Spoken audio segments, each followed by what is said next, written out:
What's going on, coaches that are here? Welcome. All right, so this is what we're going to be doing. Two things. I just sent Coach Alexander the link, so he's gonna jump on and see if everything's working, which it should, and then we are going to get right into it. So I hope that y'all are all doing great on this beautiful Thursday night. Sorry about the clinic saying it was yesterday, but it's today. It was supposed to be today. I already made the link. I don't know. I didn't know how to change it. So I'm kind of stupid on that part. So we're doing it today. Let's see if he is in.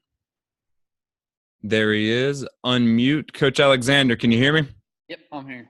All right, there he is. He's beautiful. We already got 23 Pete coaches in. I'm about to send the email to everybody else. Awesome. And are you doing all right? Yeah, doing good. All right. And for anybody else, I know I'm a huge nerd. Did everybody see the new Avengers trailer that just came out? I literally stopped my lesson and put it on the big screen behind me in front of my kids. And I was like, let's watch this. Everybody shut up. That's the first time all semester that the kids were quiet and we watched it. Now, if my principal walked in, I would have been screwed, but I was rolling the dice. All right, so I sent that out. Can you go ahead? I feel like I'm yelling. I got my head coaching, my coaching stuff on. You should be able to hit share on your computer, and then it should be able to share Yeah, I got your it. stuff. Everybody see that? Heck yeah. Look at you, man. So nice. Okay, so here's the format. I'm going to ask this question, the same questions I sent you earlier, and I'm looking at your picture right now, but I guess I should be looking at this camera. And what we'll do is after the third one or the second one, I'll go to chat and I'll see if there's anybody that has any questions. We can roll with the questions. Coaches that are in here right now, if you look down, it says chat, you can go ahead and type in any questions. And what I'm going to be doing is, this is Coach Alexander's show, man. He's going to show us why he's the guru of what he's doing. I've got a notepad right here. If you can't see, I'm going to be taking notes because this man knows his stuff. And y'all just ask questions, and I'll just randomly find one, and I will ask Coach Alexander that one as well. What we have is we have 2 hours on here. It could take 2 hours. It could take more than 2 hours. It shouldn't kick us out. It could take less than 2 hours. Coach, I'm just glad that you're giving us some wisdom right here. Yeah, appreciate it. So we'll let a couple of people get into it. I will go ahead also. I'll go ahead and tweet out the link and see how that goes. All right. I'm already getting some private messages, Coach. Awesome. So I'll fill those out. All right. We are live with Coach. How'd the track meet go? Yesterday it went okay. It was one of the we usually run on some hot meets, so yesterday was kind of we were there for really only one relay, so that we could try and qualify, but it went okay. Okay. We're super young, so kids don't know how to be a professional all the time. I gotcha. Yeah, we're all sophomores. Oh, yeah, because I remember us talking last time. And just to let you know, you are the first coach to three-peat on this. Oh, coming on, sweet. Man. Heck yeah, man. I get smarter every time. And what I'm going to do is, let me make sure, it's recording. So after this is over with, I'm going to rip it, and either it'll go out on Friday as a podcast, or it will go out on that following Monday. Awesome. Podcast. So everything. And then I'm going to send this out to everybody, and it's going to be up for at least 2 days, so other coaches that can't get in can see it as well. Gotcha. All right, so we got a couple more minutes while everyone's here. And if they don't know you, could you go ahead and just tell us a little bit about yourself before we dive into this clinic? Yeah, so I'm the author of matchquarters.com and 2 books, Cautious Aggression, Defending Modern Football, and Hybrids, Making of a Modern Defense. I'm kind of a defensive structure nerd. I worked at Baylor when Art Briles was the head coach, and under Phil Bennett, who's currently retired, but his last stop was Arizona State a year in 2017.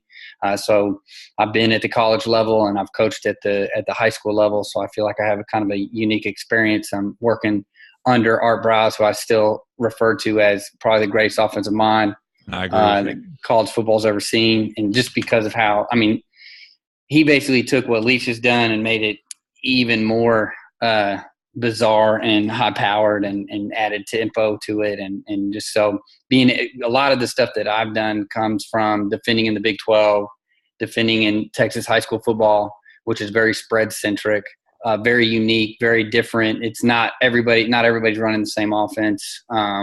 Even week to week, everybody may be running some kind of derivative of the spread, but it's different. So I feel like I kind of have a unique look on football. It's a little different than what most see. So that's a little bit about me. I coach at Midlothian High School here in South Dallas area, DFW. Last year we went 9-3, won 9 games for the first time in 30 years. Something that hadn't been done here, and went to second round playoffs again. Something hadn't been done here in 30 years. And we're pretty much all sophomores and juniors, so we're coming back. So we expect to have an even better year. Heck yeah, man. Year. And I am keeping up with y'all. I appreciate it. Okay. Yeah. Well, we're close to 40. Let's just dive right in. And if the coaches, they get in, they can get in. So the very first question, and this is a lot of questions I've had actually. So this is why number one. How do you teach your guys when you're going up against spread teams? It could be either 10 personnel or 11P with that H-back that run a lot of gap scheme RPOs. And how do you do that if you have any motion? So, like, what are you telling your guys when you go against teams like that? Yeah, so first of all, let's go over question one. Let's talk about pop motions with gap schemes. We don't see a ton of pop motions. Okay. And I'll put this up here. We don't see a ton of pop motions. It is something that we have dealt with. I think it was a lot more popular about 5 years ago here in Texas, but it's kind of died down. But I'll talk to you through about kind of how to go through, because to me this is a bash concept. You're getting a horizontal stretch with a gap scheme pulling the other way. So this is kind of how we formulate how we defend it. So we're going to base out of press quarters. So you're going to have both corners press. You're basically just running quarters. You got a full cover down right here. As soon as you get that push, I've always been taught you want to make sure when you're breaking down motions, you always put in the formation where the motion ends up. So for me, this turns into quads. This turns into a 3x1. This is trips open. If you put it right here, if you see it right here, you can see gun near trips open A3. So I've just labeled where the A back ends up because it's the A back. Call this the B back. And if you notice, I labeled this as 3 strong and this is 2 weak because that's where they end up. So this goes with a later question, and we'll talk about how I break down offenses. But if you notice, we go from a left to right. So this is a change of strength motion for us just in terms of setting the front. I like an under fronted trips. I'm a little bit of a bastard on that, but I like it. I play a heavy 5 with this kid. Heavy 5 just means if I get an out block right here, he's gonna engage and then rip into the B gap. So that helps us out a lot. Okay, so going back to pop motion. If I get pop motion right here, okay, nickel's going to push outside because this is a horizontal stretch. So go ahead and get there. Mike is now going to reset, and we're going to give a right call and go post-snap movement. If we feel like we got time, we can game plan it because some of these guys, I mean, they're moving this guy and they're snapping the ball when he's about right here. Some guys are letting him get out. We played a team this year that guy went all the way out. So I've played it where teams, man, they snap the ball and it's almost like they get them stacked behind. So it just depends on what you get. So if you notice, he's got a push right here because this is 3 pushing horizontal. So if 3 is pushing horizontal, he's got to give a push call. That's why I gave the nickel a push call. We're going to check the stump because the nickel's going to end up outside. So how we teach it to the kids is this is no different than if he's here. In fact, it's easier because he's not a vertical threat. That's how I look at it. Because the only thing he can do is wheel. And to me, that's a long way to go. We're going to be able to see that really well. So we want to bail, turn into stump. All stump is going to be is that we're going to have he's going to cover 2, and then he's basically going to be on top of this guy. So if you think about it, he's going to run the flat. We're going to take that. If he gets anything kind of vertical, if he curls up, we're pushing to the curl. He's going to be on top of that. Okay. Does that make sense? No, that does. That I never even thought about the push motion, how it on the defensive side, you're like, oh, that's fine. Number 3, he's not going to be going vertical at all. Right. So what I tell people, that's why pop motion to me is not a big factor. Like it doesn't bother me. And I think too, because there's so much quarters being run here in Texas that it's gone away. I mean, it because it doesn't do anything. Now you can get, and I'll show some, I might have some video of it, of where we had a kid and he didn't push. We worked it all week. And I mean, most of us on here are probably high school coaches. You get that, you work it all week, you rep it, and then the kid never moves. But what I want is basically to get into where our 3x1 alignment is. And I'll talk about the gap schemes here in a second. So here's what we would look like. These are the popular ones, and I give you another deal. So this goes to empty. This is another 3x1. And so this goes to empty. And anytime we get 3 receivers, we want to try and be in an underfront. So again, we're going post snap movement. If it's one of those where it's real quick, we will get post snap movement. Again, checking the stump, our 3x1 check to this. I feel like stump is good because some of these guys want to run. Basically, this is nothing more than a bubble screen for a lot of people, or they run some kind of curl flat. And this just lets him kind of hang in that curl if they run a curl flat clear or anything like that. And again, Mike's climbing to any kind of curl if we get it. So that kind of, what I like too is like, it doesn't really change anything here. We always want to have +1. So if you see, you got 3 receivers here, we got 4 over 3, and we still got our 3 over 2. And then the last one, which we will tinker with, and I've seen this, it's not run very often. But you've got a 2x2 where it ends up in a 2x2. So you get a push motion right here into a 2x2, and because it's not a vertical threat, that corner can be able to take him vertical. Hey, hold on real quick. My son is crying. My wife can't hear him. Okay, that is fine. Jump. All right, coaches. If one of y'all has a, sorry about that, guys. I got a 6-year-old. Oh, that happens. I'm trying to find that there's a coach that sounds like has. There we go. I think I fixed it. So these are the 3 the main ones that I've seen is the 2x1 into 2x2, which this to me, again, this is again doesn't bother me at all. In fact, nobody has to move. I've seen this. I've seen it a few times. But here's some examples of film that we've seen. If you notice, I'd like to see the nickel. I'd like to see the nickel get a little bit further outside. And 2, the safety is wrong. We're not running like a cover 2 scheme over here. We're going to play match. He actually moves with the motion, and so that I put that on here because I want people to understand too, like how important it is for your safeties. Look, I always tell my kids, let the backers take the back in the secondary because there's 4 of us. If they go vertical, it's going to be on us anyway. So let's go ahead and handle that ourselves. So that's important, and that's how we teach it. So if you notice, nickel's going to come out. The Mike linebacker right here, he's working lateral to get into that curl window. And see, because the safety works off the hash, if he would have just set in the hash, it would have been fine. Luckily, it's not a very good throw. And 2, I don't like the safety over here. He's too far off the hash. I always tell my kids, you need to be 3 yards, no more than 3 yards off the hash. That's your landmark. Because what's he going to do that wide? Both of these guys are wide. They can't run. If they both run vertical, you're dumb because you're throwing. Basically, you're guaranteeing double coverage on a vertical route. So for him, he needs to sit back in here. This guy doesn't need to move out. But if you notice, this is the concept that you're getting. You're getting zone over. Okay, we tell the kids, this is a good way to tell the kids is we tell them don't take the fat chick. So this is the fat chick, right? You don't want to take the fat chick to prom, right? So don't take them, because what happens is if I come up here and they see this, they're just going to curl and sit right in here. I mean, I'm not dumb, and I know how offenses work. So as soon as they see that and over aggressive, we want to zone over that. We want to force him to throw that ball right there. Okay, and Mike does a good job. I'd like to see Mike work a little bit more to the near hit. Safety stay inside. But if you notice, I mean, nothing's really changing for anybody. everybody's kind of pushing. Will linebacker probably could do a better job of working through the middle. But other than that, I mean, everything's good. We're in a 3-4 right here. So if we weren't in a 3-4 and the jack was rushing, he would have to open up here. And that's kind of the difference right here. So I'll let this run through. You can see we get a little bit lucky. Kid drops the ball. Actually, I think he caught it.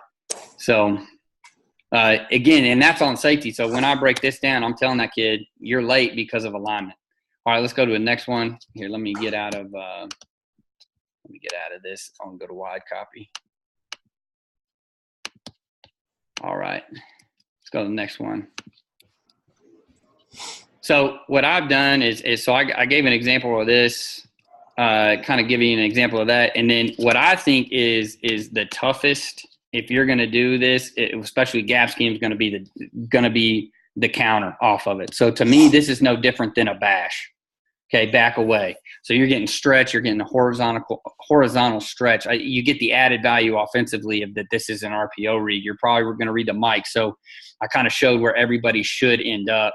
What we want to do is, because we're going to be +1 over here because you can only have 2 blockers. What I like about stomp more than what people call stubby or what I call special is when you mag this corner, see how he's pressed up. I want to get him to bail back. So he can see, because he's going to set the edge so fast. What I don't want is 2 guys outside and then my safety one-on-one right here, or these guys both one-on-one, and if safety misses a tackle. You can actually add value as he cuts off. If he can even cut through these guys or get double teamed, if that guy catches it, that's going to make him pop back inside, and then you can get outside shoulder and inside shoulder, and then the added value of the mic coming in late. So I like stump more than I like special against RPO teams.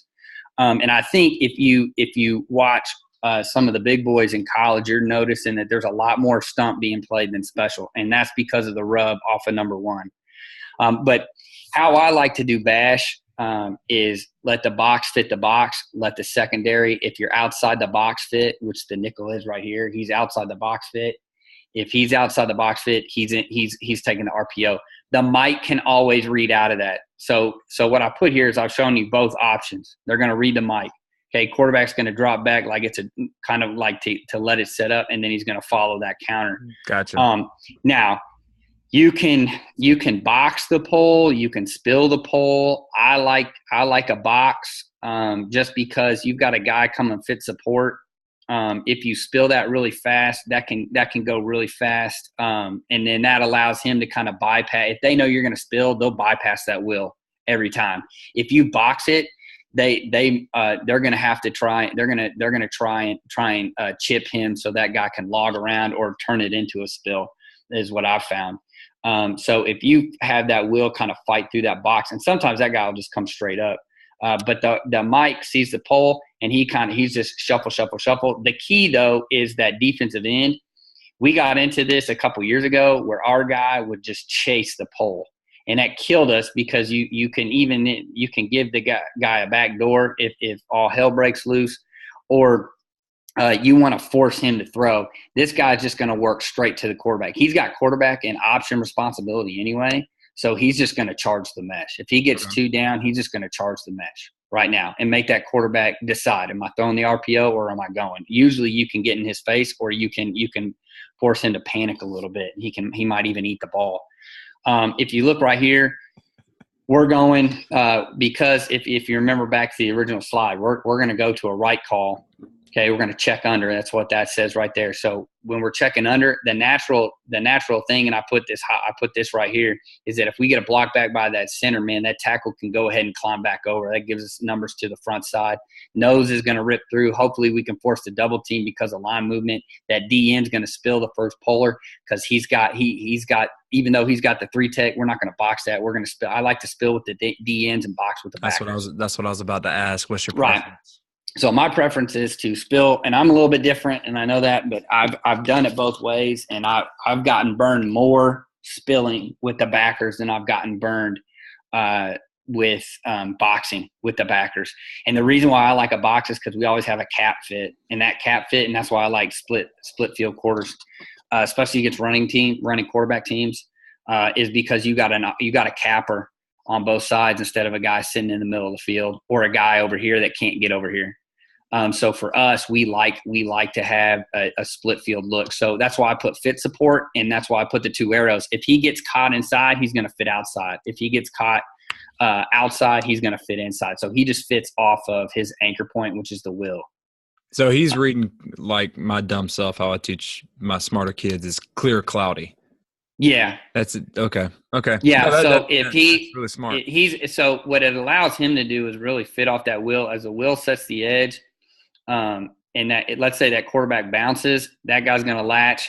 He's going to be able to come back, and then you got the Mike coming back over top. So I always want to have a +1 in the run fit and +1 in the pass game. And if you look at it, we've got that. They do. So now, I have a question because you are freaking brilliant. I'm just letting you know that. Some of the coaches are asking, what does Meg and Mod mean? Okay, Meg is man everywhere he goes, meaning that we're going to press and we're going to lock. So, for instance, this guy's Meg. Okay, let's say we're running press quarters right now. Okay, let's say backs in the backfield, we're running press quarters. These guys are Meg. Okay, anytime I press, I just lock the corners. I think it's just too difficult to ask them to mod it out. Because most of the time they're just gonna follow the guy. You're telling a kid to press, and then all of a sudden he's got to not only press, but then he's also got to read the departure of the receiver. I just think it's too difficult. Yeah, I agree on that one. So that's where you get the Meg and Mod. Now Mod there's 2 different versions of it. I call it man on demand. So if I get a vertical stem, I take them. That's man on demand. If you talk to some Saban guys, you're going to hear man outside deep. So for instance, boundary corner, he's outside deep, corner's got a man. And so this kid would be Mod. He's modded out right now. So stump is stubby or special, but with a mod corner. Okay, and I'm glad you brought that up. What does stump mean? Okay, stump is a cover 2 scheme. So we are going to be reading here. He's going to drop the curl. And then you've got him deep half. Now I teach it different. I teach it as match. So we're going to be inside of that slot as if he goes vertical. I'm not going to work to a deep half. I think that like you just saw in that picture, you got a safety working the deep half, and the guy runs an in cut to nobody. So that's why I'm a big match guy and not a big zone guy. But this guy's modded. So mod just means that he's going to have man outside deep. This guy works inside the stem to here. So he's just going to fit off. He turns into fit support just like this boundary safety. Okay. So that's the difference between Meg and Mod. And that's the easiest way to explain it. Man everywhere he goes, Mod. And what I like about it too is it gives you some hot words. Meg. Because if you say press, now everybody knows you're running press. Not everybody knows what Meg and Mod is, but the kids will understand it as you go. And then finally, you can run this as bail. So you have 3 variations of quarters, and I'm gonna go through those here later. But you've got 3 different variations of quarter. You got Meg, Mod, and you've got bail to kind of help you out with that. Let's go to the next slide. So here is, and these got a little jumbled up, I guess. So I had these all in order of film, but here's an empty set. If you notice, we've got a blitz on the outside, but nobody's reacting. And actually here is Stubby. Here's a mod corner. He's off. You've got 1/2. They're playing here. He's going to work to the curl. Okay. So here's another example of that. You can see him fall off to the outside because he's getting a push, and he's just reading quarterback. Okay, and see, quarterback's not throwing, so he's not triggering. And I talk about that in my I did a 2-read clinic I put on my YouTube page about how when we see departure, we're going to read the quarterback. So the corner gets his eyes to quarterback, and he reads his shoulders. You can tell right now that quarterback's not throwing from the get. If he was throwing, he would have thrown it. So he sees a blitz, he panics, and he rushes upfield. And that YouTube video, in coaches, if you haven't already, I posted it in chat. I will post Coach Alexander's stuff again. He's got 2 great books. He's got a YouTube channel that's amazing. I actually find myself when I am feeding my son, my 10-month-old son, at 6 o'clock in the morning. I put your video up and watch it. I just saw the last one. It was about 20 minutes. Is that the one? That's the one. It was the last one. Unbelievable. And I had to I fought my daughter because she wanted to watch True on Netflix. I was like, sorry, baby, daddy's watching watching something right now. But it's amazing. Everything you can find is in the chat. If you're listening to this on the podcast, you can find them in the show notes down below, and whatever that link is, I will say it before I put the episode out. This is amazing, Coach. Continue, please. All right. So again, we've got kind of the same thing as empty, except for they're going to run it with the running back, and it's going to be the same fits. That Will's going to see the pole. He's going to fit outside. You're going to have him late in here. What you can do, and I'll put this in here as a suggestion too, is if you are a big spill guy and you get this, you can keep your spill and you can actually steal a corner. So anytime we've got this, we're going to now cut the corner. So he's checking cut. So this is I did this when you asked this question. I did this is how I would game plan against a team like this. If I knew I was going to get counter right here, and I knew I was going to get this kind of pop motion. As soon as we got the pop motion from two back, we're going to go ahead and check the cut. He's going to cut. As soon as he sees that, he's going to fit outside. Nobody's blocking that dude. No. Guy right here is looking for this will linebacker. Go ahead and let that will linebacker fit right here, and then he can be the capper on the fit. So notice, and everything that I do, I have an inside shoulder, I have an outside shoulder, and I'm going to have a capper. Because we lost the capper and the boundary safety, now we can spill it. That is nasty. I don't know why more teams don't do that right there with that single receiver. Yeah, and I know Clemson has a tendency to do it. Alabama will do it some. The big one that I've seen is Don Brown at Michigan will run the hell out of this. We did this when I was at Baylor, we would actually we would invert the boundary. So instead of him, like he would just go ahead and line up right here. And we would just tell them, hey, you're not going to run to the boundary because we're going to have a free hitter off the edge right here. And even if you want to run the hitch screen, he's going to flash right in front of it. He's reading mesh. This kid's reading mesh. That's and if you think about it, we've got the same distribution over here. Now we're actually +1. We're just changing who's the capper. Instead of the boundary safety being the capper, you've got inside, outside. So those are the basic ones. And I've got some more film. Like I said, these are kind of messed up. So here's a 21 personnel. They wanted to run a little bit of a screen. This is against our 3-4. And because we pushed, that guy can't get to that guy. He knows he's got leverage. So, and we worked at it. So as soon as he goes, he's going to start widening out, and now he's got leverage on that guy. And that's an impossible. They were trying to be tricky and get into. And again, this ends up in like a tray. So that tight end, man. Yeah, the kid just gets lit up. Come on, as a quarterback coach, I'm like, come on, man, you got to see that. Dang. Yeah, and so if you look at it too, you've got a free man off the edge, you've got him running clear and cloudy. Okay, he's reading mesh, so here he's going to be late. I'd like the safety to be a little bit more aggressive, but he's seeing the quarterback flash in front of him. Now, this little dude right here, because I've shown this film before, and people are like, "Oh, well, I throw it to this guy." I'm like, this guy's one of this kid that I have. He's a sophomore. He's going to be a junior this year. He's a bulldog, and he's probably the most intuitive kid that I've had that I've ever coached. And so he already knows this thing's coming. You can see him trigger, and he's fast, man. He's like a little bulldog. If he was 5'9", everybody in the country would be coming to see us to talk to him. But here's so we're already leveraged. He's got the wall. So even if it's not, we've got a guy here, we're fine. So I wanted to put that in there just as an example of how even out of like a 21 personnel went with it. If he goes and pushes out too, in fact, nobody's probably going to move. We'll probably, like I said, cut this or run cloud, which is our 2 read coverage.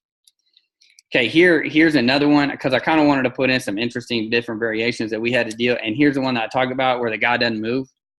Okay, this kid's a senior. He knows better. We repped it all week. He needs to be screaming over here. That's not his job. His job is in here. Look at all these guys that we got in the box. Okay, the only thing that they can do is run quarterback counter. Okay, or quarterback lead. or quarterback split zone. It doesn't matter. So he doesn't need to be in the box. That's not his problem right now. And in fact, we're actually working on what I call a follow. Okay, so my boundary safety is actually following him. So we're going to be +1 in the fit. I've got 8 guys. Okay, so he needs to get out. I wanted to put this in here because we're not all perfect and it doesn't work. But even still, quarterback. I mean, it's a high school quarterback. He wants to take a shot. He had hit us on a shot earlier in the game.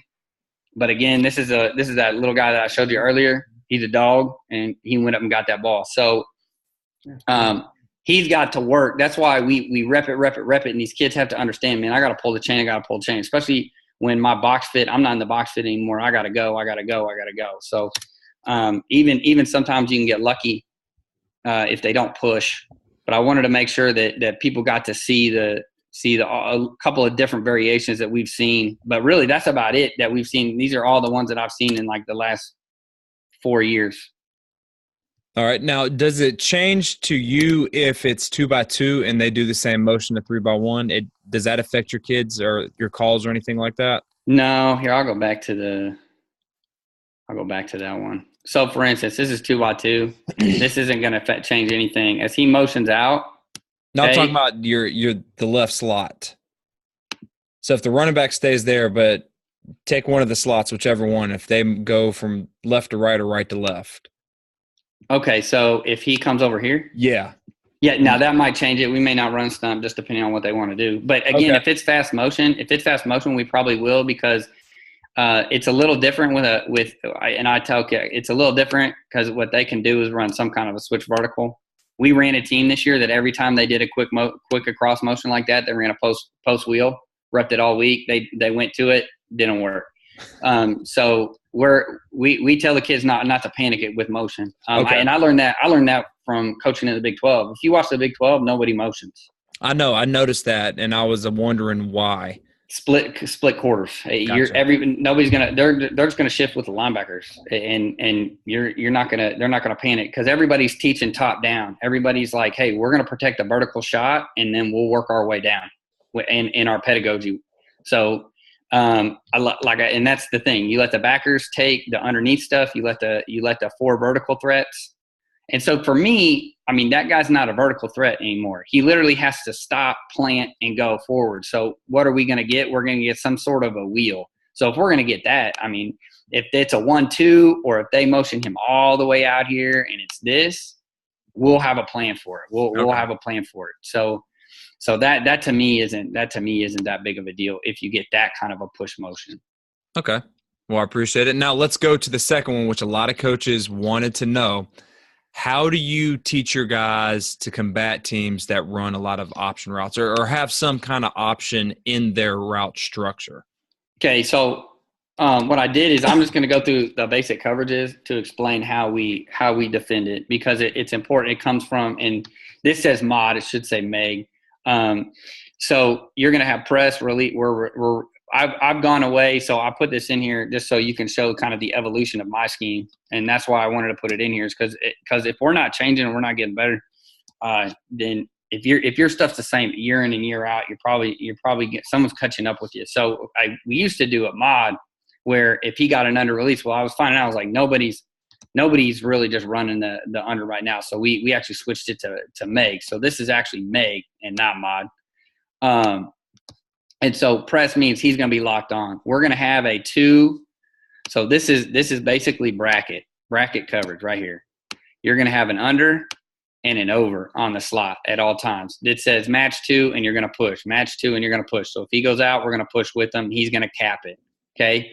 So what I learned at Baylor with so many of the different routes is this is the big one. When they know this, they're going to run this little kind of sit and they're going to try and run the post right here. Okay. So when we get these vertical option routes, I like press or I like inside. If I know I'm going to get this, I like to get him back up and inside. But if we're going to get press, that's really hard for that guy to run that post route into that safety. You're basically giving that safety it's coming right into his vision from press. So that kind of inhibits it right there. And because of our alignment, if we get let me get rid of that. if we get the kind of hitch and the slot fade, I mean, he's already on inside eye. And I mean, we've had that too. We had a team, not this year, but last year and we're running 2 read, and which I'll get to our cloud concept here in a second. But when we get 2 read trying to run slot fade, I mean, my safety's already going back there, and you're running the slot fade. Like, give me something that's coming back inside at least. The one that I think is the hardest is the double post. Is a true double post. And really the only team that I've seen do it is like Oklahoma State really runs the heck out of a true double post. But what I'm telling is the key is this guy right here. You've got to get hands. You've got to get hands on him. So I tell him, you're going to have to punch through that hip. You've got to punch that hip. And what you got to make that guy do is what I call run the hump. You got to make him run that hump. And what that does is it allows this guy to really kind of pedal out and be able to see that guy all the way. And that's the key. In Meg Sky, that's the key in those vertical option routes. Now, Mod to me is just the same. Okay, this is Mod Sky. Okay, he's off and inside. Go ahead and run those vertical routes. I'm not even the hitch. And here's the deal: you run that slot fade, I'm gonna have 2 guys on it. He's coming out right now. We work that drill every day. It's our out drill. We work it every day. I throw some sort of slot fade or a smash route in it. So even if you get him, and even if it's a comeback, even if it's the comeback with the vertical, he's trained in mod coverage that anytime I get this guy to drop out, I've got him cutting right now. So I can go ahead and feather out and get back on that if it's bending back outside or if it's coming back inside. So that's how we do it. Basically, this guy's the key. Get your hands on him, beat him up, and don't let it. That way, it cleans it up for the safety. If your outside backers aren't touching those slot receivers, then it's one-on-one. You're basically in blitz coverage. Okay, and I have a question. My head coach, he played at Clemson. He loves defense almost as much as you do, and he broke down the past 2 years of offenses that we faced. And he found that a lot of teams aren't attacking the middle of the field. Do you find that the case as well? Like if you break down, do they really attack the middle of the field a lot, or are they trying to take those slot fade type shots? I think it's different for us. I don't have a lot of. I mean, I see a lot of guys. If they're bringing it back inside. Okay, so they are trying to attack the middle of the field. Like you saw that just ass backwards. Right. Yeah. You saw that Reedy was running double posts. Mm-hmm. With the push motion. That's Reedy does a really good job. And they did the double. They're the only team that I've seen run the double post at the high school level, and they're still trying to hit that guy. But again, that's coming back inside. What we want to do is, because we're not running any kind of Tampa, I'm not teaching that guy to run through the middle of the field. That you're putting your mic in conflict. I don't know if there's any defensive coordinator in the country that wants to do that. So what we want to do is, again, bracket these guys. And again, this is like I put this up here. This is to the field. This is to the boundary. So even though this is in the middle of the screen, just for diagram purposes, he's got a short distance to go to get to that guy, even in a hip. He's got to work through what I tell my backers. You have to punch through that near hip.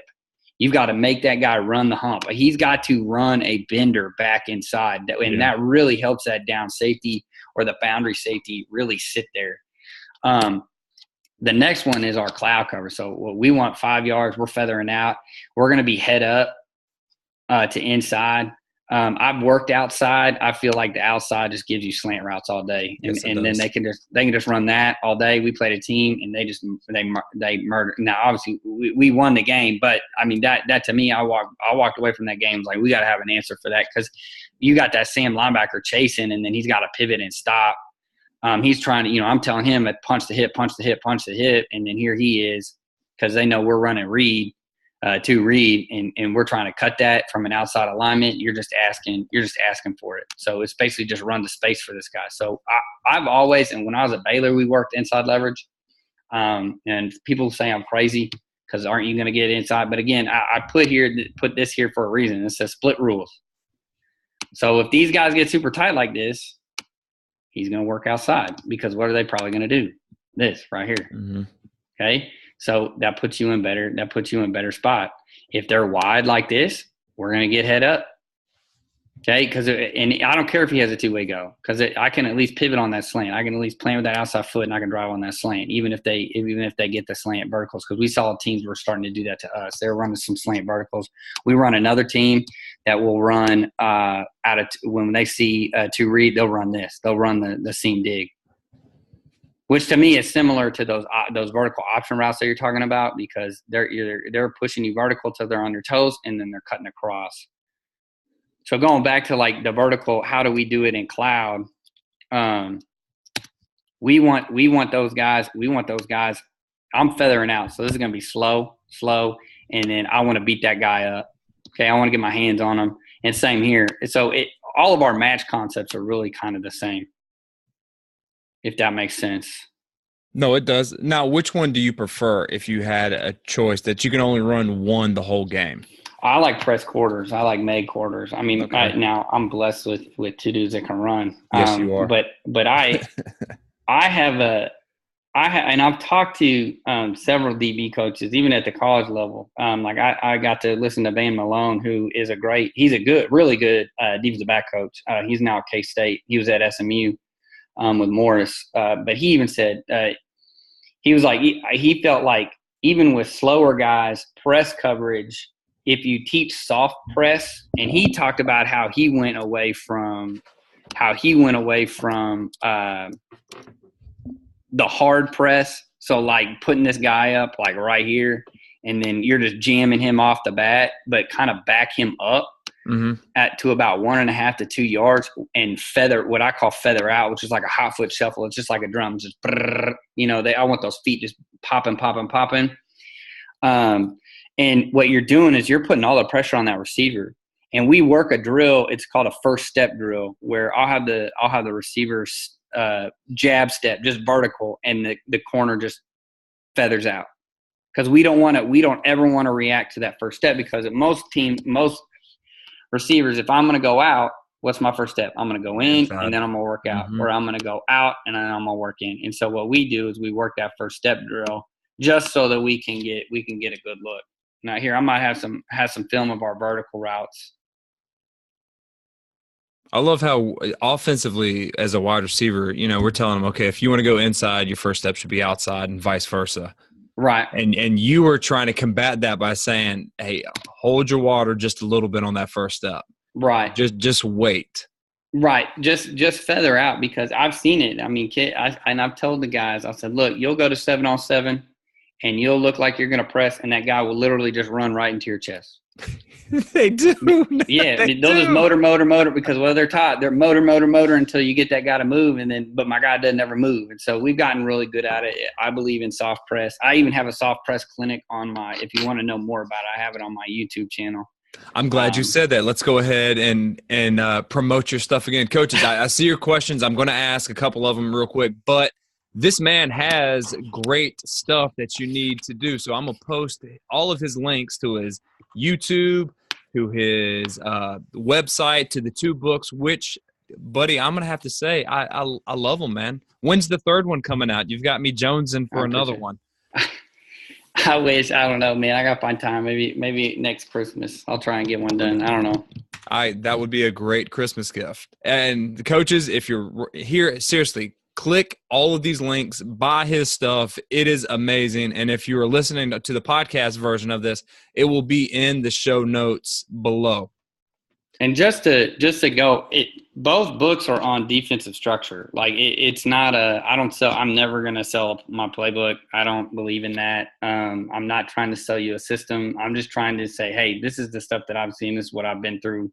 This is what you're seeing. This is how it's structured. This is how you build it. Kind of, we preach fundamentals and technique and all that stuff. And so I'm kind of like, that's how I look at defense. Is just like, what are the different ways that that things are going and what we're looking at. Coach, and how they Coach work. Allen, he goes, read both of them this spring break. Wife is pissed because I've been on his website all break too. I appreciate it. All right, so I have a couple questions. Yeah, let's get to the questions. All right, so coaches, if you got questions, let's go ahead. We're freestyling. I hope you're okay with that real quick. No, I don't care. Yeah, we're good. Okay. One is, what is an offensive formation? So let's break this down. Not scheme, but just formation. What's a formation that makes you go, don't want to face that?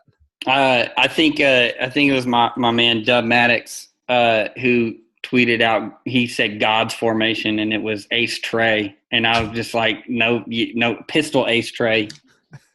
And he's right. You've got 3 receivers, and you've got a back that can go either way. You got a nub tight end, so you're going to have to do something with that corner. If you got a soft corner, you're screwed because he's in a. Here, I think I can do this. He's in a nub. He's in a nub. He's going to have to fight at some point, especially if you're like me and we're going split field. Hey, I think you accidentally switched. Everyone's seeing my beautiful face right now. Oh no, my bad. I'll go back. I think I exited out on accident. There we go.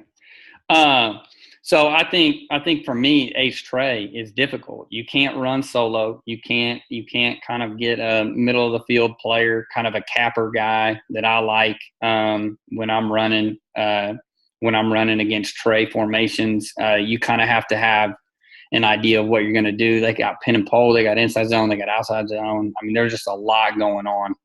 So for me, that would be the answer. You better have an answer for Ace Trey. Okay, I got to ask also, since you brought it up, does pistol make you a little bit – would you rather see a team that has a shotgun sidecar than pistol? No, I think gun actually works for a lot of what guys are doing on defense, which is spill everything. I think the gun is naturally – there's a natural ability for the gun to bounce. And so that's why I like to box, and I'm different, is because if I'm seeing a gun team, I'm A-okay with spilling and killing when you got a pistol team because everything's downhill. Mm-hmm. And that back is running from 8 yards and he's going downhill. I think from gun, if you spill and kill everything, you're just asking for they're just going to start logging you, and it's just going to turn into a stretch power or stretch counter. I mean, you see that at OU. I mean, OU does it. I mean, you watch OU, half those counters don't hit like counter. They hit like stretch. No, you're right. They almost look like a pin and pole scheme, but they're not. It's counter or power. But because of the way everybody's just trying to crash down on those big linemen, it ends up bouncing real wide. So to me, pistol doesn't bother me. Okay. All right. I always like to get defensive perspective on that. I had 2 more, and then we can go to question number 3. Yeah. How do you combat bunch? Bunch, 2 ways, okay? Because I did something on bunch. I did a trips clinic or something, and I did something on bunch, and somebody was like, "Hey, you were different than I," because I wrote an article about bunch a long time ago about wide bunch and how to do it. And my thing is most guys aren't going to run 3 verticals out of a bunch set. So if you can really kind of modify a cover 2 scheme to kind of help you with that. Somebody's going to have to cross somebody, even if you're going to run a vertical scheme. So I kind of treat it. I try in and out, kind of triangle it. If I can steal a guy from the backside, like kick coverage or solo. Which solo just is telling that backside safety you're going to poach the number 3 receiver. If number 3 goes vertical, you're going to take them. And it really depends on tendency. But if it's a wide bunch, then you're limited in that. And so it's kind of what are they doing? But most people, again, aren't going to run wide bunch and then run 3 vertical. So what I like to do is kind of use that in outside linebacker, that overhang as leverage, and not necessarily cover him all the way down so that he can get blocked or walled, but kind of keep him in almost an apex. So that way, even if it is a screen, I mean, that receiver is going to have to go a little bit of a distance to block him. And hopefully that outside backer can blow up that receiver and kind of play like a cover 2 scheme with the corner and the safety being the topper. So kind of that triangle where you've got, here, I can kind of draw it up. You got your corner, you got your backer, and you got your safety. Okay, and he's gonna take first out, he's gonna take first in, and he's gonna take the top. Okay. Now, here's the deal. When they get close to the line, now you can steal that backside safety. and it really helps everything out if they try and run, because now they can run 3 verticals. Okay. And so it kind of helps everything out, because when you get close like that and then here's your offensive tackle, you can still run that guy over here, this guy vertical, and then wheel this guy out. So you can still get your 3 vertical from a tight bunch. You can't really do it from a wide bunch. I mean, there's probably guys out there that I do it, but it's probably not real efficient. I agree. All right, one more, and then we'll get to question 3. This one's more about technique. Yeah. How do you teach your safeties? What are their first steps? Yeah, I call it a step off. I might actually be able to have some film on it. Let's see if this is a good step off. Yeah, see, Riley, I had to move him up. So he takes a step forward. He should be doing the exact opposite. He should be taking a step back. This guy right here, again, he's kind of flat-footed. Both of these 2 are sophomores, by the way, and this is like their 3rd game of their sophomore season. They both did start every game their freshman year, but still. And I do know that talking through you throughout the year, those guys got really good as the season progressed. He had 30 tackles in the last 3 games. He's a Power 5 kid. If he's not going to go play center field for like LSU or something, like he's that good at both sports. Let's see if I can find. Hold on. Let's see if I got this. Let's see. Yeah, so here, okay, so step off versus back pedal. This kid was he was more natural as a back pedal. And in fact, because people are like, "Are you strict?" I'm not really strict. For instance, I had Dimitri Goodson when I was at Baylor.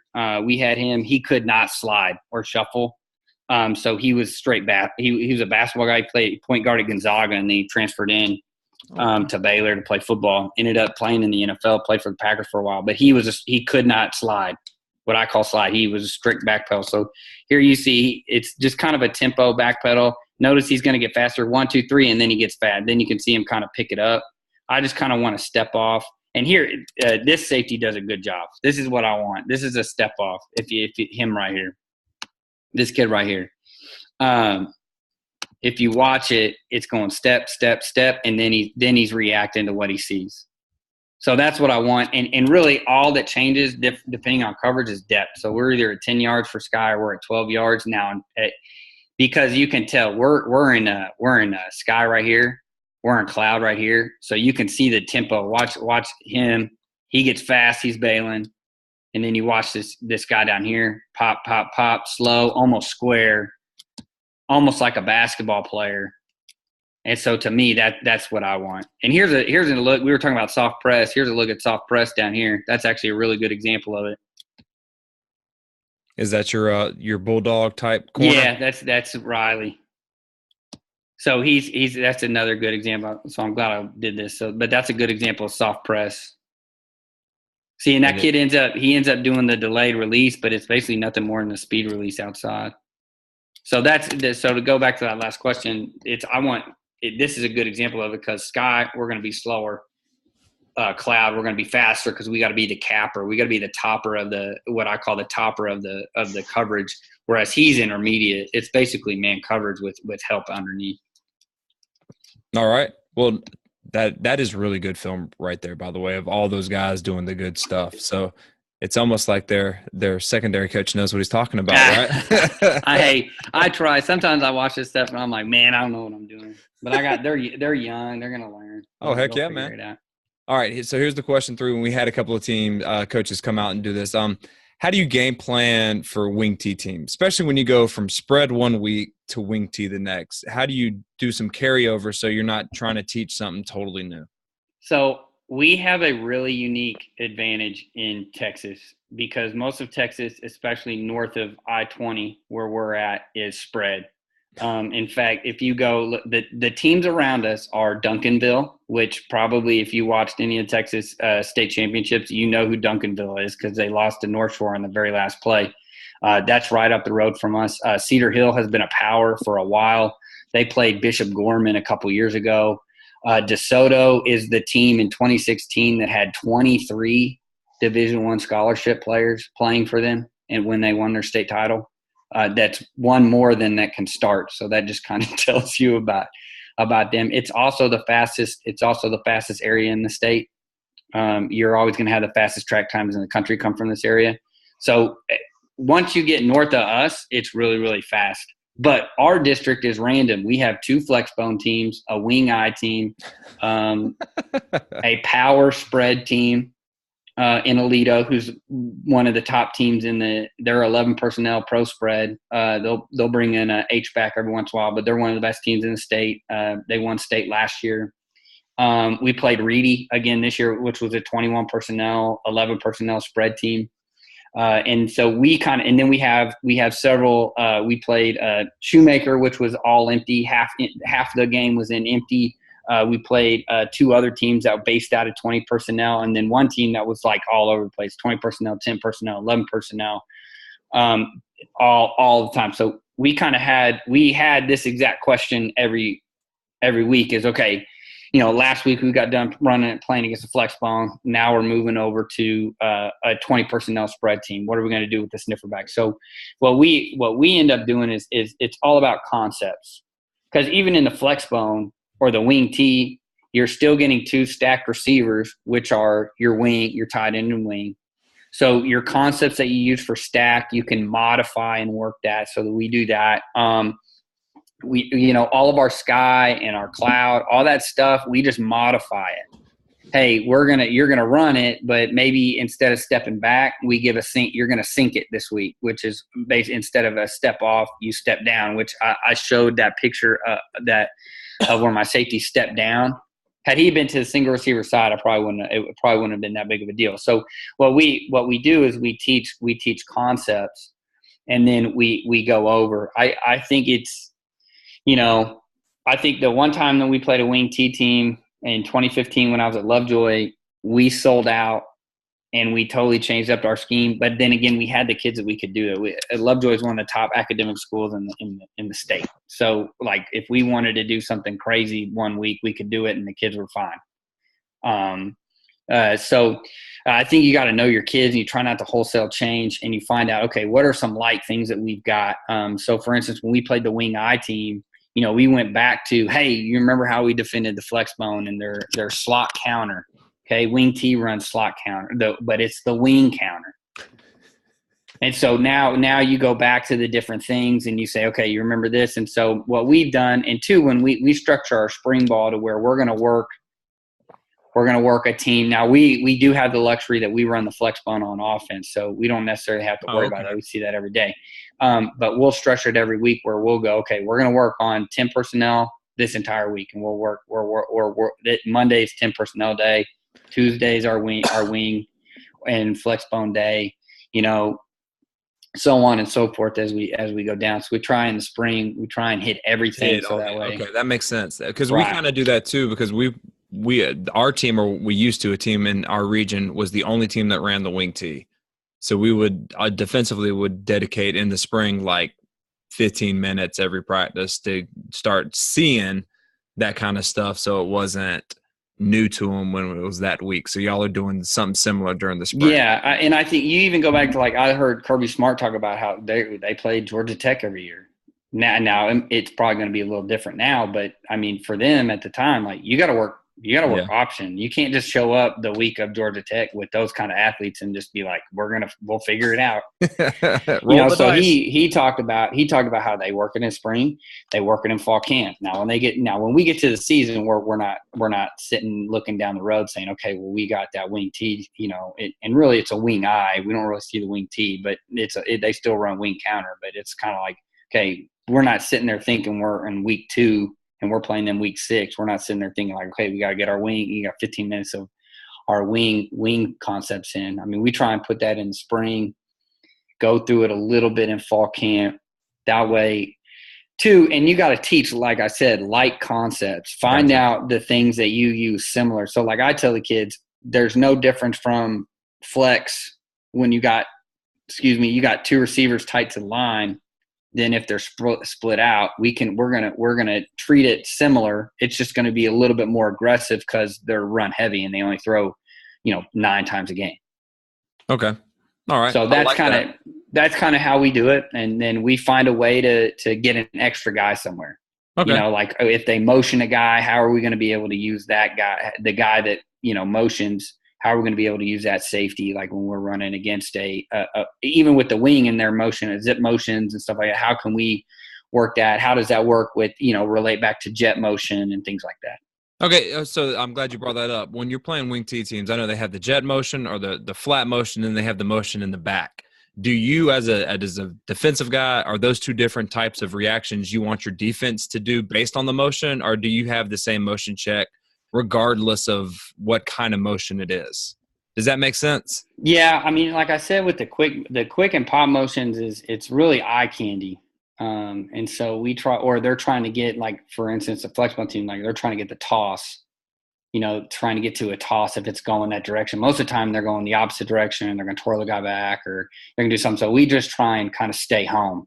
And I think it helps us having light concepts throughout the year where, even though we're playing the flex bone, we're going to play, or we're playing like a double wing or a wing T team. We're going to play it much like we would if they were split out, or if they were a stacked receiver, if they ran a bunch set. How are we going to treat that? Okay, that makes sense. All right. So now, question 4. Top 3 drills that you use every day to get your guys great. Because I'm going to be honest, man, I kind of binge watch on your stuff sometimes. Like, I like defense, but I find that when I watch your YouTube stuff, it draws me in, man. I want to pull out a pen and paper and start writing it down because your guys do it so well. And that means that you practice it really well. So that means you have drills. And what are your top 3 drills that you use? So those guys are like, I got this. This is nothing. Yeah. So I got this from Bennett. We start out every practice with our daily must. I got some film of it. This is at the beginning of the year this year. So it's not great, but we've had some springs, so you can see. So we step off and we're just going to work hot feet, going back and forth, back and forth, back and forth. And so I tell the guys, like, look, I am not your friend when we do this drill. Like, I'm not your friend. And you're going to get mad at me. It's going to be boring. But I go back to deliberate practice. Deliberate practice it's practice. It's supposed to be boring, but it's deliberate. So every movement that we use like this, all this is I'm getting stemmed by a receiver and I'm weaving back and forth, back and forth. So, like, I'll tell him, hey, your arms are too stiff. Your elbows are getting out wide.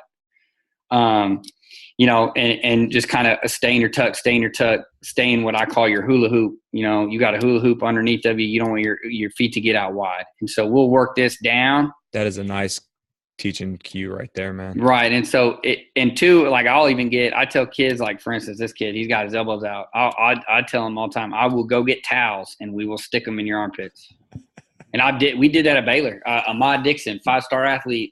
He played for the Cowboys for a little bit, and I think the Vikings. I think he played in Canada for a little bit. He could not, for whatever reason, get his elbows tucked in, and so we went and we got towels, and he had towels underneath his armpits. I mean, that's a Division I athlete. It's a 5-star kid. So we'll go through this with everybody. Like, for instance, I love this little dude, but see the hop? I don't want the hop. So when I see that, and I'm trying to watch guys, I'll tell them, hey, man, we don't want to hop. We don't want to hop. You're too herky-jerky. And I've got this on my YouTube as well.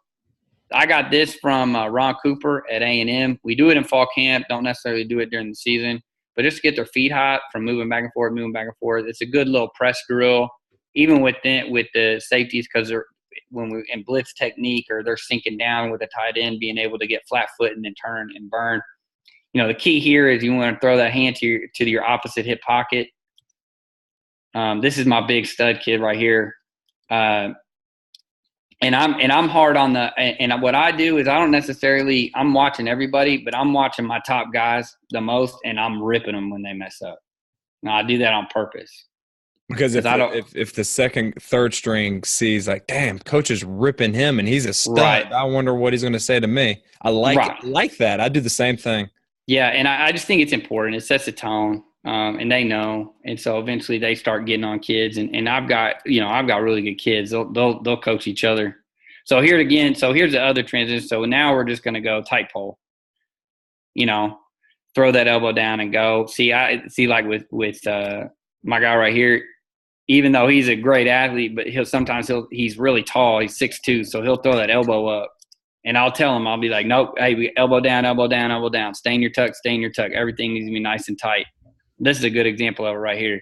everything stays real tight and he accelerates out. And I always tell them 3 hard steps, just so that their bodies get used to accelerating. So this is our daily must. This is working the post route. See how he kind of fades back vertical, and he doesn't get his 3 hard steps. I'm probably ripping him right now. Get your 3 hard steps. Get your 3 hard steps. Make sure it's a 45-degree angle, and then we'll come back. You can kind of see us work the center field turn. And I give him a number too. I actually, I think it's Paul Gonzalez, who's at TCU, DB coach. He actually tweeted out today. He was like, "PSA, please, when you're doing your drills, make sure the DB's eyes are up and not looking at their feet." He goes, "I'm tired of correcting it when I get them in college." So I'm like, so I do that too. I got that, just giving them a number, and they got to go. Now this year, I'm working more on. I was just trying to get them to just recognize a number. Now I'm trying to get them to where they just say the number and they don't put their hand up, because I don't want them to put their hand up. It's a bad habit. Gotcha. So the next transition to that is to do a 2x2. So I'm just going to go through kind of how our systematic approach to practice. So we're going to start with a daily must, and then we're going to do some sort of a 2x2 drill, or what I call speed in the face drill, where we're working verticals. Because in a vertical, it's a 1-on-1. You can't really do a 2-on-2, but we'll do 2-on-2. This is a read drill, what I call read drill. And we'll just work our read. Okay, so he's feathering out. This is a young kid. He's a sophomore. Little herky, I want the feet a little bit quicker. Pop, pop, pop. And then you can see here, he's not big. Like, this is the kid I told you he's not great at slide, but then again, he's like 5'5", so when he plants and drives, he's plants and drives. Like, it's not going to be a bucket step. So this is working, cutting the slant. So he does a good job. Go again, working, just another look at it. Working the what I call a zone turn. I like a zone turn, wall them off. So you can see, this is big because anytime you run read, you're going to get this sail route. And this is a coaching point. I don't teach hard ceilings. I feel like if you give a kid a hard ceiling, like if I tell a kid, hey, if he doesn't break a 5, you got this guy. Well, that's really tough on that safety, because he's pedaling his ass out of there, and now he's got to break on a 10-yard out, and I have no idea what my linebacker's looking at. So I got to make sure that he's out there. So this way we work the sail route. I probably work the sail route more than I work smash or any double verticals, anything else, because I want somebody to throw the sail route on us. And see, here's a coaching point. I look at me, you can see me. I'm like, why are you not running over there? So, we work this early on, so his eyes are bad. He starts breaking down. He needs to be getting his eyes to 1 and start going. So we work – this is our read drill. That's a nice drill. That is a very nice drill. And so here's another one we're working press, and this is a great job by him with his feet. That's a great feather. That's a great soft press. This kid too, he could be really special. That is freaking unbelievable technique right there. Yeah, he's super good. I wish he was like that all the time. He knows that I love him. I love him to death. He's like my third son. But this is great. So he's going to offhand jam. He gets off, and then you can see the safety up here. Step, step, step, and then drive. I would like him to finish through the receiver. Even though the receiver runs a lazy route, I would like to see him finish through the receiver and what I call top. I want you to physically top that guy. I want you to go through his shoulder and top him so he can't climb. This is our smash rule. This is what I call crab. This is the only time I'll let the butt get to the sideline. This is a great example of it. I was just noticing that, and how from an offensive perspective, that's a hell of a thing to see. Because now you're thinking, I'm going to throw that smash route because that corner – you're right. On him, and then all of a sudden he's like, "Ha, gotcha." Right, and so we know we got to get, and I have to work it real bad, because sometimes we're in 2x2 and they get lazy and they know the outside linebacker's there and they don't give an out call, so I got to make sure that like I'm real on point with, hey, we got to be calling it out. We got to be calling it out. So even if it's a good rep, if we don't get it, so now here's the next step, which is half line. If you talk to anybody that runs quarters, they're running half line. You have to run half line. So right here we have an out route. We're running read. I'd like him to be a little bit slower, but he's getting a vertical stem. And so now we've got the outside backer. And I like the path of this outside backer. He's taking a 45-degree angle, knowing that we're trapping it. Now, I would like him to see the ball. So, like, if he cuts, he's going to be over top. But what I like is that we've got an outside the shoulder, inside the shoulder. We got a top. Okay, and we're finishing the drill. And we'll even put Mike in there too. Notice he opens to the running back, and then he reads the quarterback, and he finishes through. So we involved the Mike in there too.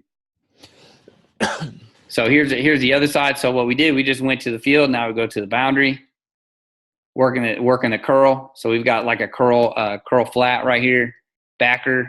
Like him to go through the receiver. And this is why I like half line, because your backers, they've got to learn coverage distribution too. It can't just be your defensive back. So now you have involved everybody. He's got to work through that guy. Remember we talked earlier about don't take the fat chick to prom. So his dad, who's our defensive coordinator, I know right now, is yelling at him. Taking the fat chick to prom, man, son, you're letting me down. So for us, this is good. I'd like to see him a little bit tighter to it, but so we'll go through this, and then now I've got film every day. Even though, like, let's say it's a flex bone day, we're going to run half line.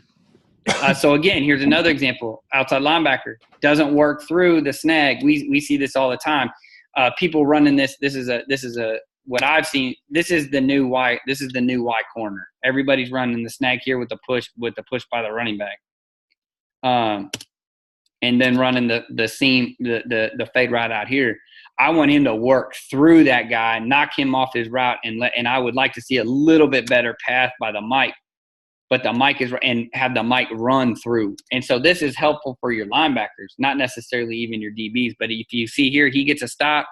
Now the safety works to the top of that. Now I've got two guys on a vertical route. So again, we do this drill. Here's another example of it. We're playing some quarters right here. We get an inverted corner. He kind of zones over. And again, look, we're not taking the little 5-yard route. I wish he would go with it. But again, this helps if you notice, I'm correcting the outside linebackers. I'm not correcting the secondary. So that's key for your underneath guys to get half line. So, and then eventually the final one, and those are the three drills, but I just wanted to put just a look at this is now we go to team. So now we're going to run team 7-on-7. Everybody's working at the same time. I gotcha. I like how your drills start from every day to 2-on-2 to half to now 7-on-7. You're building on from what you do in the beginning to what you're going to do at the end. Yeah, and you use your self scout. I mean that's what I do for fall camp and spring is I go through our self scout and say, okay, what are we getting? And then I put together the top 10 routes. These are the routes we have to defend. These are the routes that we got when we played Cloud. This is where the routes that we got when we played Sky. These are the routes that showed up consistently on our explosive tape. So we're going to be working the hell out of double post this year. I mean, from day one, we're going to be working it. Like I said, with the 2x2, we either do a read or a sky drill. And I'll give them the coverages because we run both. So I'll be giving, hey, give me cloud, give me sky, and then running the routes against it. And then what we'll do is go back to where I'll get the two kids out there and we'll run vertical stems. So we'll run a fade or a post for the corner, or we'll run a seam, a post, or a corner for the safety, and then eventually we'll add in a sit down, so a comeback for the corner, and then a curl or a stick route for the safety, just so that they get that. All right, I have one question for this. What drills do you do with the linebackers when they're working 2-on-2? So what are your linebackers doing when your secondary is doing that 2-on-2 re-drill type thing? So they're either working their run fits, or they're working their they're kind of like just working their 6-inch steps, and then dropping just their drop angles.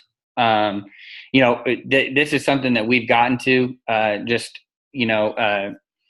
My defense coordinator came from Cedar Hill, where they ran a ton of man coverage, and so we've had like I've said before with you, I've talked to you about, like, we're all sophomores and juniors, and so this year will be the first year we have upperclassmen on defense. 2 years ago we had 7 freshmen playing varsity football against like Mansfield, Lake Ridge, which had a quarterback run a 10.38 in the 100. So, I mean, and they had 3 Division I receivers, and here we are with a bunch of freshmen or sophomores. So we're now finally getting to the point where, like, and again, this is like early in the year. This kid eventually, like, he had a pick later on in the game off of a sail route. It was awesome. And he read it perfect, fit it, awesome. So we've gotten a lot better. So my thing is, and going back to it, is that, you know, if you're going to run match coverage and you're going to run quarters and you're going to run, whether it's 2 read or you're running actual quarters, mod or meg, your backers have to understand who they're relating to. Where's number 2, Mike backer? Where's number 3? And I tell them it's easy. If you can count to 3, you can play quarters. And it's that simple. Mike always has 3. Outside backers always have 2. If he's in the backfield, awesome. You know, safeties always have 2. Find number 2. If you have 3 receivers to your side, get into our trips check. It's that simple. And when you rep this coverage is not something you can date. You have to marry it. Yeah, and you work do. it Everybody that I've talked day. to that has put half line, hey, coach, how do I get better at quarters? Half line. It's the first thing I tell them, half line. If you're not running half line, you're not doing your job. Period. Gotcha. And you can even then get to the point where we'll put 3 receivers over here and we'll work our trips checks and we'll work our single receiver checks. But I've found that to be, you're better off just doing 7-on-7 with your trips. Because then you got a lot more people in there. Yeah. And then, okay. Yeah, so 2, I work your 2x2 stuff, half line. And 2, it all interrelates anyway. Once you get and so then guys can get into it. I mean, you could even, if you run a bunch of special or what I call special or stubby or stump, you can actually move your, like, sub in an outside backer out here and have him play some read cover, like your 2 read stuff. So you can modify it even in your 2x2 stuff. Like, hey, or my nickel, hey, go over here and we'll put 2 nickels out there, just so that they get used to being out there by themselves. Okay, that's great stuff, man. And yeah, what we're going to get into now is game planning. But before, again, I have to say this, coaches, I can't tell you enough. You need to get his books. His books are freaking phenomenal. They made me change the way I thought about defense. Because I'm going to be honest, before I read your first book, I was more of a cover 3 1 high kind of guy. And then after I read your book, it takes something special. I'm going to be completely honest. I am stubborn. I'm an old man trapped in a middle-aged body.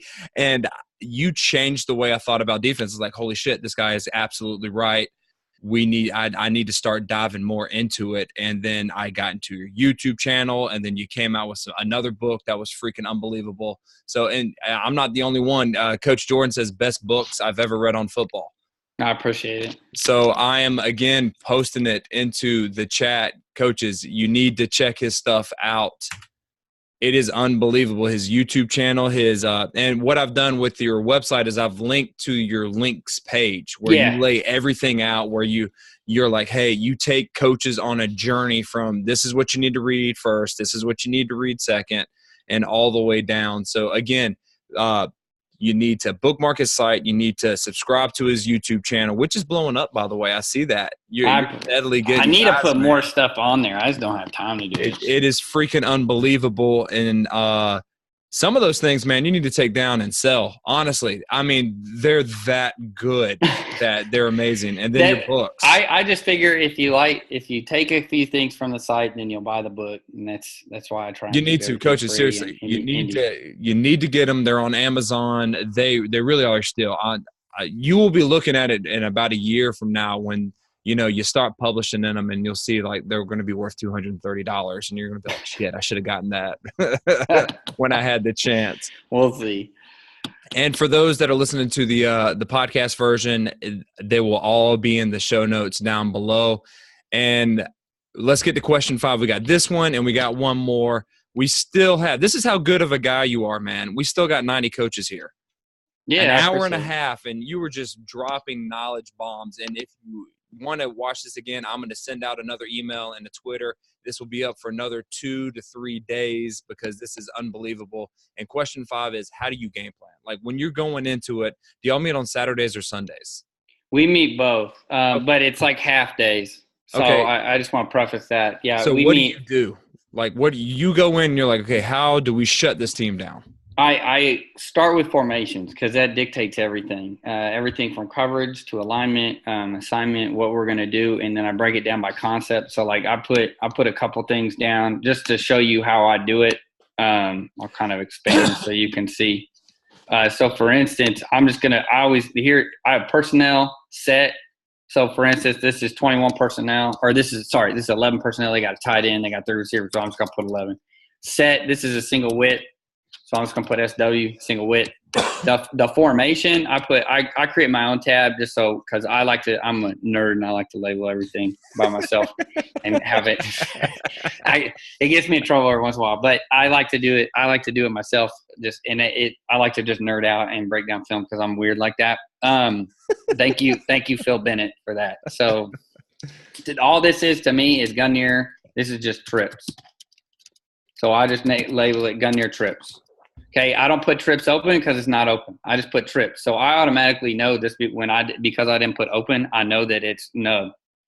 And so I don't put nub trips. I don't do anything that. I try and eliminate as many keystrokes as I possibly can. FIB, I want to know, do they put the formation in the boundary? This isn't in the formation in the boundary. There's no motion in this. Okay, so because there's no motion, I don't put anything in the motion. It's a run. The tree, this is a G scheme, so I just put G. Just so if we want to see all the gap schemes, like for instance, if you're running a team and you're like, I want all the gap schemes, if you create and that's what I like about Huddle is you can create your own columns. So if you create a tree, you can be like, I want to see all their gap schemes.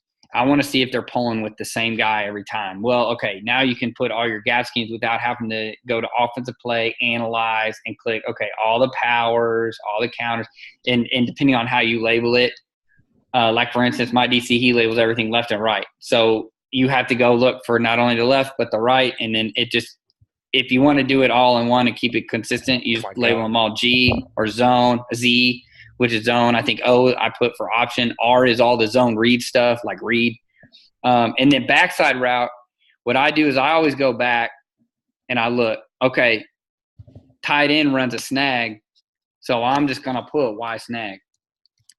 So because that's important to me, because I need to know as a secondary guy what they're doing on the backside. Do they have it? Because a lot of some teams will run 20 personnel and they run the what I call a hitch read, and they read your leverage. We played a team like that. That's what they did at pre-snap. If you were off, they were throwing it. If you were pressed, they were moving on. Or if you had a guy kind of outside, like we would line them up in 20 personnel and 3 down, or we would line him back up. If he was out, they were going back into the box. So that DS just means deep shot, and then target is who's getting the ball.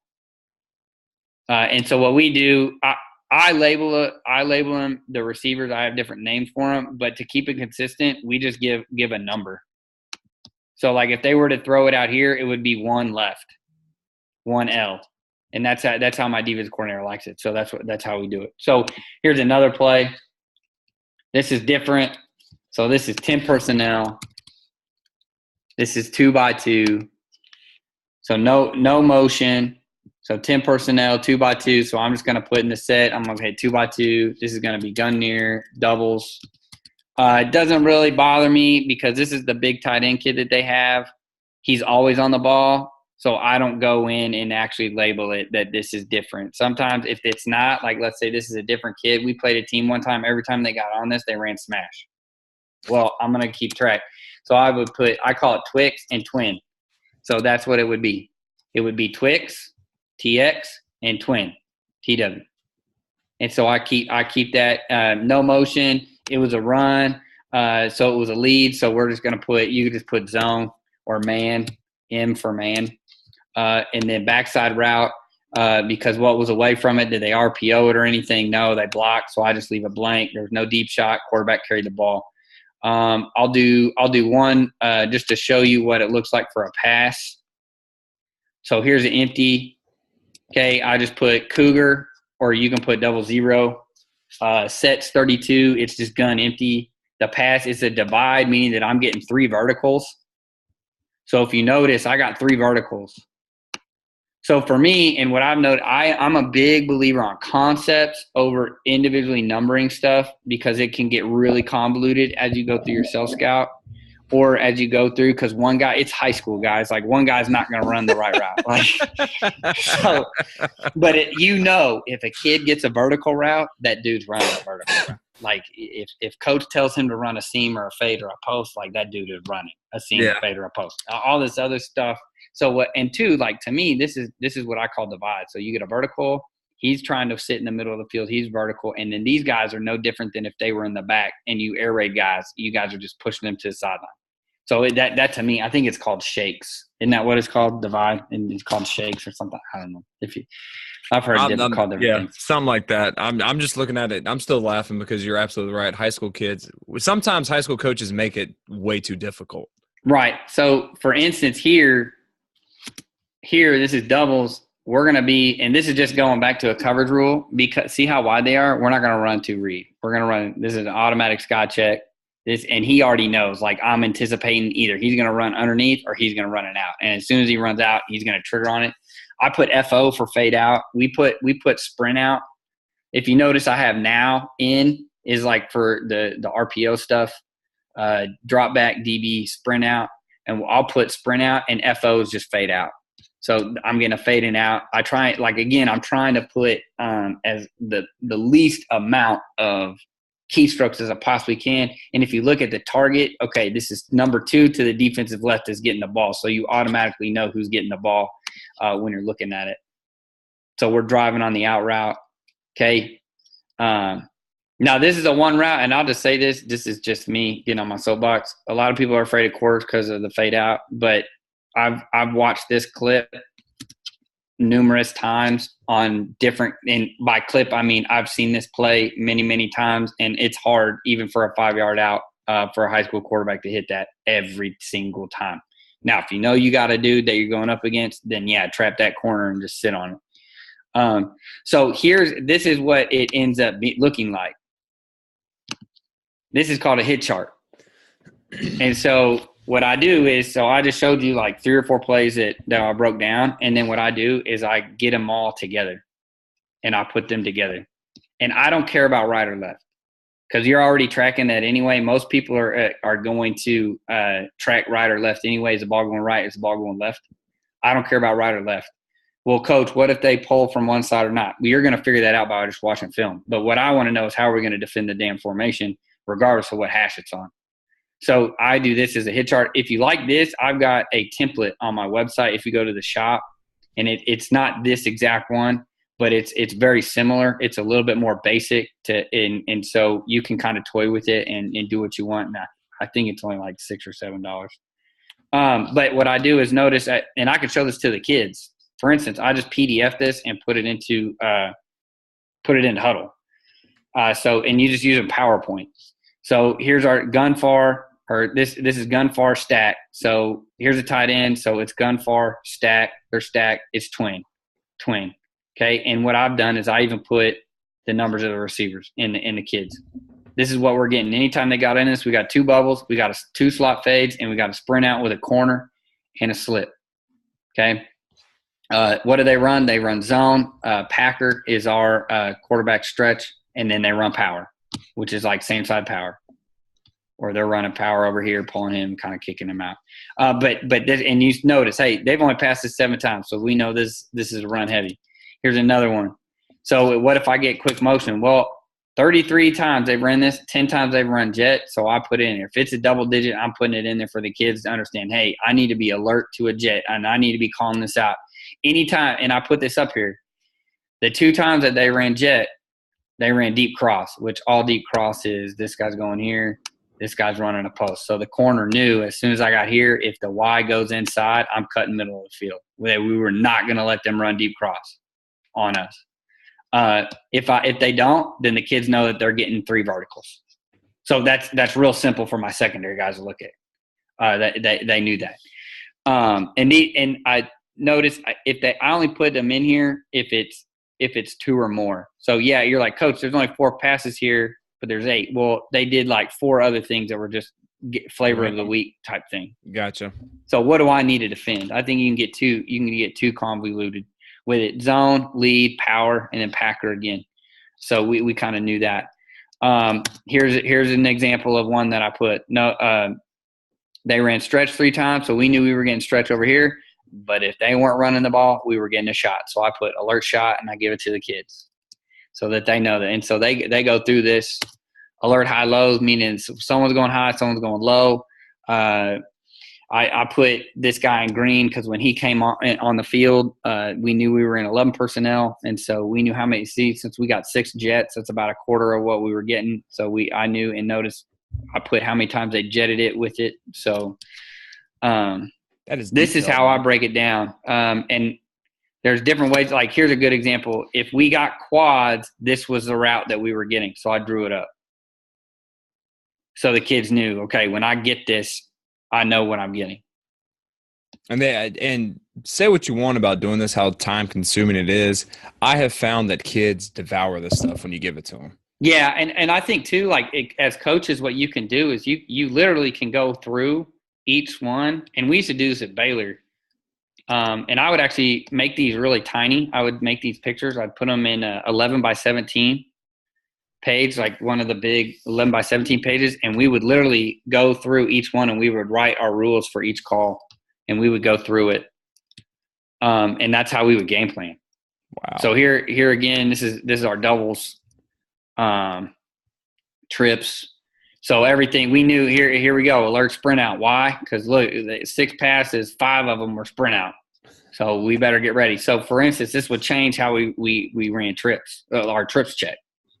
And I guess if you would change it based on these 2 guys, the 4 and 32 or whatever, the green and the orange, those are people coming in. So that would also alert your kids that if they come in, they're going to run probably sprint out on so this. For instance, this kid's going to Arizona State. He's 6'5", 260, tight end. Good Lord. Okay, so I put him in yellow. So you knew where he was at all times. So right here, where is he? He's right here. This is their slot. This is their number 3 receiver. He never came on unless it was 11 personnel. Gotcha. So, and then I think if I go back to the 21 personnel, this kid was like a 6 foot, 235. I mean, just hoss. And so when he came on, we were like, hey, we know what we're getting. We're getting 21 personnel. So that's how I break it down. And then that's how I go through. And so going back to, here's 20 personnel. But going back to trips, I spend my most time on trips because I want to make the offense left-handed. The offense is trying to make the defense left-handed when they run trips or any 3x1 because it's an odd set. And you've got 3 receivers. It puts stress on one of the linebackers to leave the box. So for me, it's the most important. This year, we only had 31 pass plays out of trips. That's it. And that's, yes, we played a little bit more run heavy team, but we played teams that they were running trips all year, and then they got to us and they wouldn't run trips. And the reason why is because I'm super multiple with trips. And you go back to, well, coach, how are you super multiple? You teach concepts and you relate them all back to each other. And we're going to run a coverage that's going to take away your favorite thing. Because people get in trips and they run, a couple concepts. It's still high school. You're only running a few things. You're not, yeah. Right. You're not running 100 different variations. You may have different tags and stuff, but I'll be able to see that through film breakdown and we can adjust to that. So for me, I spend most of my time on trips. What are we going to do to trips to take away what they're doing? Well, they got to, they're running what I call a pick. This guy would sit, he'd kind of pick, and then you get a vertical. Okay, well, we're getting a rub right here. You're getting a curl in a corner. How can we? And then another rub. Actually, that's rub. Pick is like your Y corner. So they were running this, and running the bubble. So how can we combat that? Curl, corner, rub. What are the things that we can do to combat what they're doing? And then that's how we would game plan it. But I think it's important to break it down. I have a great question. Yes. For you. And instead of what's the toughest offense, because you kind of answered that without drawing it up. I have had a lot of coaches ask this. And if you can just go over your top 2 coverages, and we'll end this after you do that. How do you do match coverage 2 3x1? Yeah, we run, I mean, Like, could you go over your top 2 things? But before you do that, coaches, I went to his shop. Show Coach some love, man.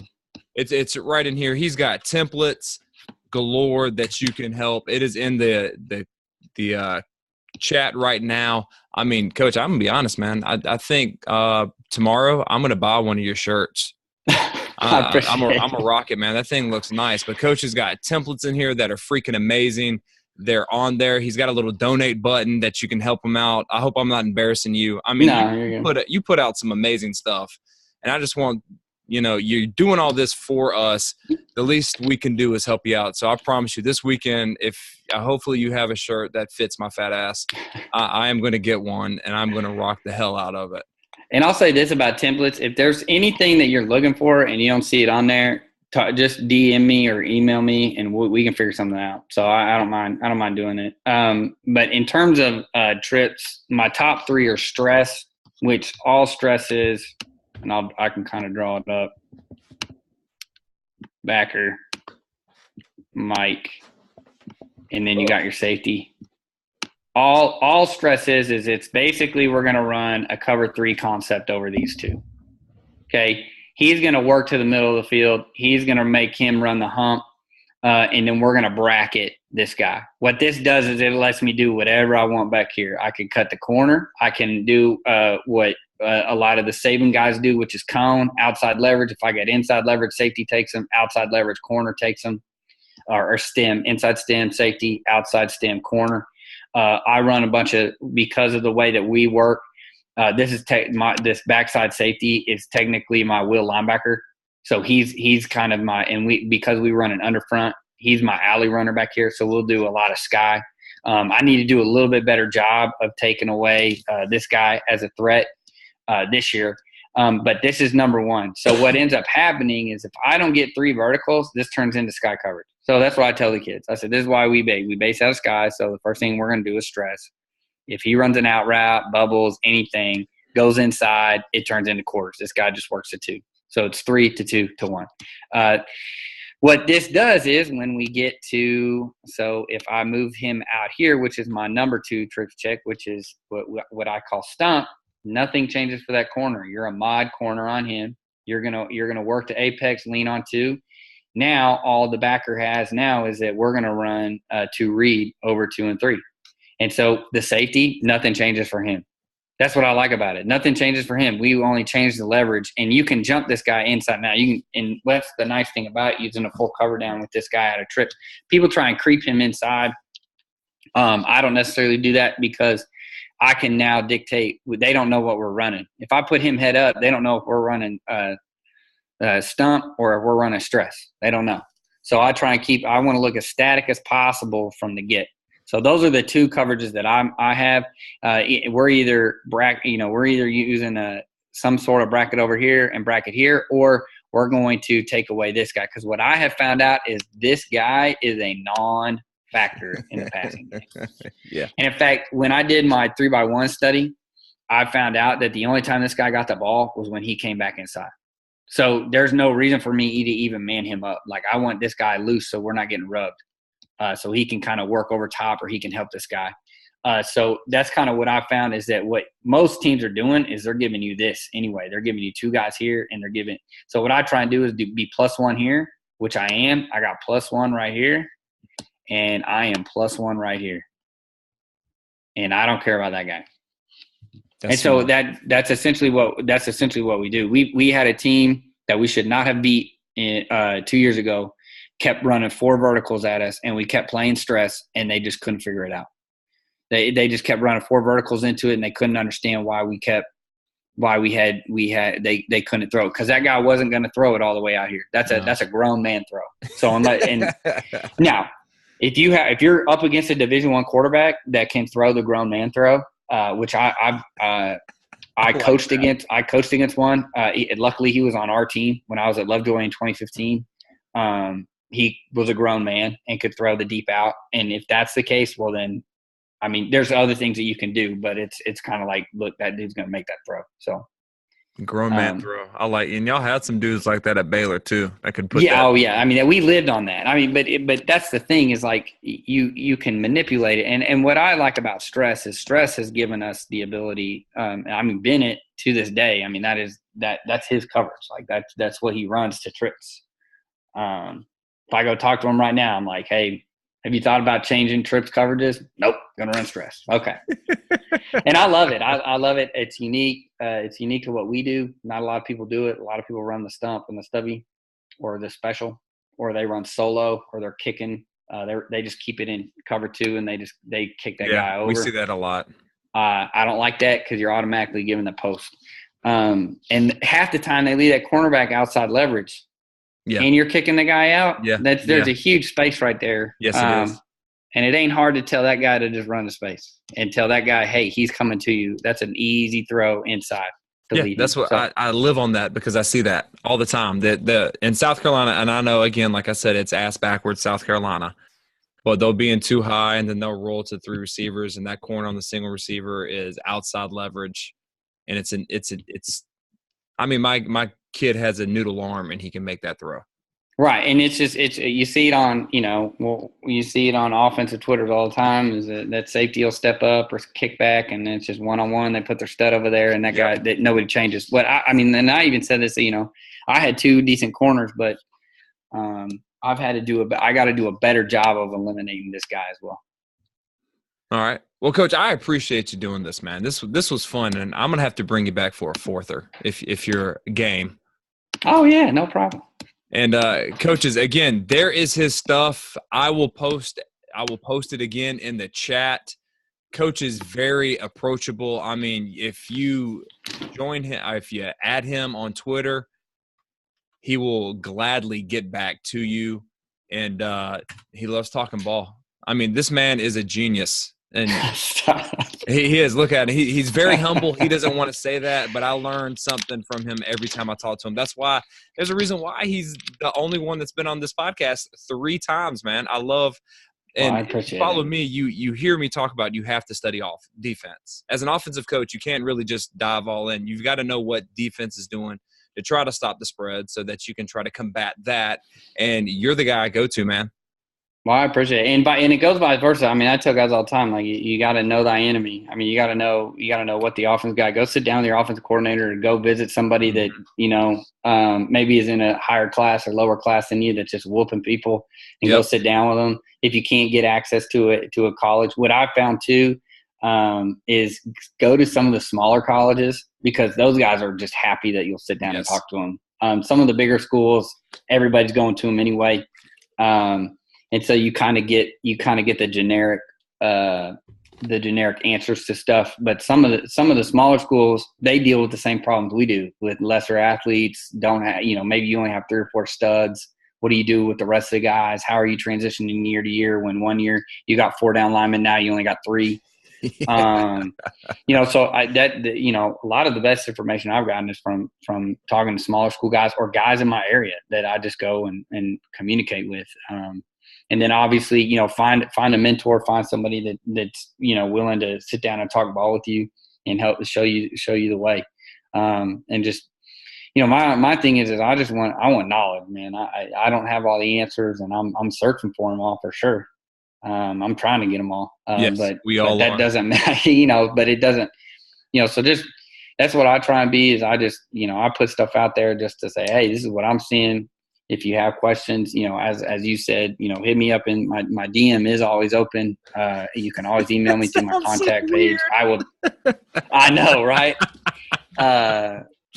It's open, guys. No, I'm just, but no, just hit me up anytime you want. I try and get back to everybody I possibly can and answer your questions. And there is no such thing as a stupid question because, like I said about the deliberate practice with the kids. I mean, when you guys ask me questions, I got to answer it, and it helps me go through my stuff. I mean, I've had guys ask me questions that I didn't even ever think about, and it changed the way that I coach something, or I went back and hey, I need to draw that up wrong, or I drew that up wrong. I need to go change it. So, like I said earlier, like we were pressing with Mod, and I was like, nah, that's not going. The more I studied it, the more I didn't like it. And so that's an old clip. And I put that in there on purpose because I wanted people to see, like the evolution just even within me. Like I change year to year too. Like this year, we're going to be a little bit more different than we were the year before, just from different deficiencies we had prior. So there you go. And Coach, seriously, I love talking ball with you, man. yeah, me too, man. I love it. All right. And until next time, coaches, let's continue to master the spread, score points, and have fun. Y'all have a wonderful night. Appreciate it. Thank you, guys.